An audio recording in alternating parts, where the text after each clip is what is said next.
Oui, on est très heureux de pouvoir avoir démarré le Festival international du film d'animation. Il faut savoir que c'est le premier grand festival sorti post-Covid.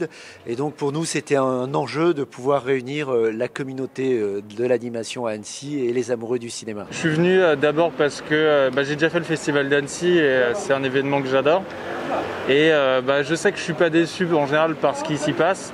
Donc je suis venu un peu les yeux bandés et je me laisse surprendre par les diffusions, quoi. Là, on est venu voir plusieurs courts-métrages, notamment les courts-métrages en compétition. On allait voir aussi pas mal de longs-métrages. En fait, j'ai pas trop regardé le programme, je suis un peu allé en mode freestyle. Et on va voir en mode un peu improvisation.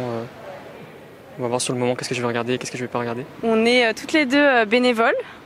Dans la salle des Work in Progress et du coup on fait moitié bénévolat et moitié on profite du festival. Les courts-métrages, on y va pour s'inspirer, on va au bar pour rencontrer des gens et on vit des expériences en allant mater des grands films, quoi. On a eu l'occasion de voir le whip de Mars Express ce matin qui était trop cool et en vrai moi c'est ce que je préfère voir au festival, c'est les whips parce qu'on peut voir les gens en vrai même s'ils sont loin, et surtout voir le processus de création et tout, ça c'est vraiment trop cool. Nous c'est surtout pour prendre de l'inspiration, on voit plein de trucs différents en une journée et puis on a le temps de découvrir plein d'artistes. Et les exclus aussi, ouais. parce que du coup on est Work in Progress et par exemple, ce matin on a vu Mars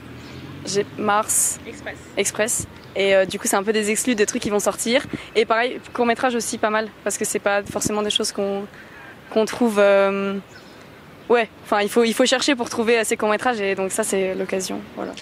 Alors on a toute une série d'événements qui jalonnent la semaine, bien sûr avec des avant-premières. On a assisté avec Le Peuple des loups, un film qui avait été repéré à Sundance et qui a été projeté à une ovation, c'est-à-dire qu'à Annecy, si vous voulez, ce qu'aiment les réalisateurs, c'est que le public, si vraiment on a un grand film qui quelque part va marquer le spectateur, le public il va manifester sa joie et on a eu 5 à 10 minutes d'applaudissements, les gens debout hier et c'était vraiment, si vous voulez, c'est là qu'on ressent quelque chose de très fort, l'émotion du cinéma et vivre ces moments-là, c'est très important. On a bien sûr d'autres événements qui sont attendus avec des avant-premières, notamment du studio Pixar Disney avec Luca, qui est un film qui est très attendu et qui malheureusement sortira pas en salle, qui sera visible sur la plateforme Disney. On a aussi une série d'expositions qui accompagnent le festival. Vous pouvez découvrir au Hara, dans le village du festival, une galerie de portraits des réalisateurs qui ont marqué les 60 ans d'animation. Donc à O'Hara, c'est le village du festival. Il y a à la fois un écran en plein air, donc là côté grand public avec tous les soirs des projections. Sur cet écran en plein air, vous allez découvrir mercredi soir Calamity. Jeudi soir, ça doit être le film Zombieland, toujours à 20h30. On aura le film Interstellar 555 avec la musique des Daft Punk, donc on va découvrir vendredi soir. Donc tous les soirs à 20h30.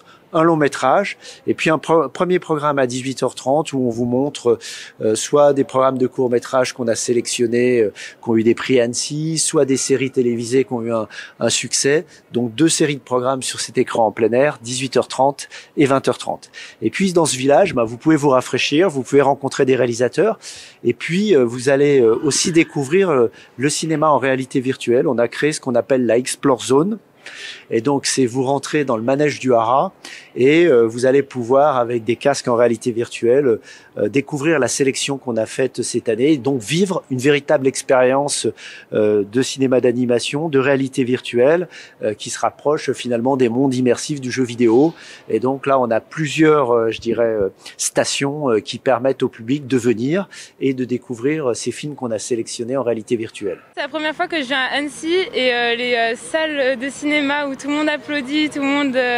Il y a un petit folklore avec les avions en papier, c'est vraiment bon enfant, c'est joyeux, c'est vraiment chouette. Ça fait grave plaisir et bon, comme c'est une année un peu light parce que les accréditations se limitaient à 5000 personnes, forcément il y a moins de monde en salle, mais c'est un peu le petit plaisir aussi de pouvoir arriver un peu en retard et d'avoir des places quand même en salle, quoi. Alors que les autres années en général c'est un peu la cohue.